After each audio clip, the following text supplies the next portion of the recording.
In 1997, Britain lowered its flag over Hong Kong, ending more than 150 years of colonial rule. But why exactly did Britain give Hong Kong back to China? The answer lies in a mix of treaties, geography, and the shifting balance of global power. Hong Kong first came under British control in 1842 after the First Opium War. China, defeated and pressured, signed the Treaty of Nanking, ceding Hong Kong Island in perpetuity to Britain. Over the next decades, British control expanded. In 1860, after the Second Opium War, Kowloon Peninsula south of Boundary Street was added. Then, in 1898, Britain negotiated a 99-year lease for the new territories, a vast area north of Kowloon that made up more than 90% of Hong Kong's landmass. This lease would expire in 1997, and that ticking clock became the central reason why Britain could not hold on to Hong Kong. By the mid-20th century, Hong Kong had transformed. What started as a small colonial trading post had become a global financial hub, a dense metropolis, and a vital link between East and West. But this prosperity depended on the new territories. Without that land, Hong Kong Island and Kowloon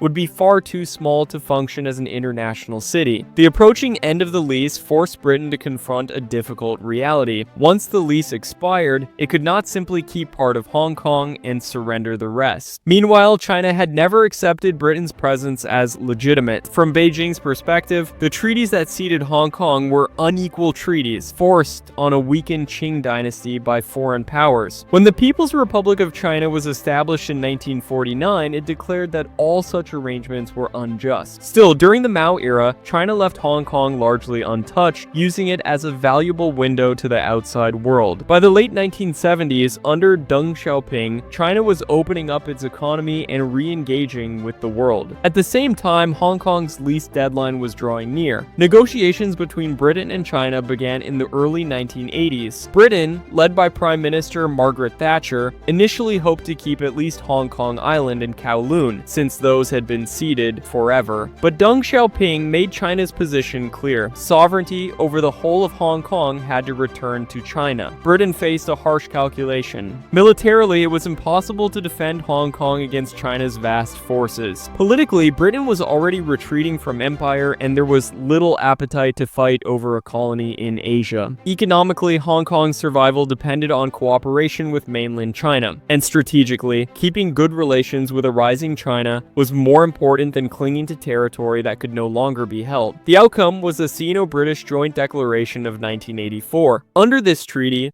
Britain agreed to return all of Hong Kong in 1997. In exchange, China promised that Hong Kong would enjoy a high degree of autonomy under the formula of one country, two systems. Its capitalist system, legal framework, and freedoms were to remain unchanged for 50 years after the handover. On July 1st, 1997, the handover ceremony took place. The world watched as the Union Jack was lowered and the Chinese flag raised, marking the end of British rule. Prince Charles represented Britain, while Jiang Zemin led the Chinese delegation. For many, it symbolized not only the end of an era for Hong Kong, but also the final chapter of Britain's once vast empire. So why did Britain give Hong Kong back? The answer is not that it wanted to.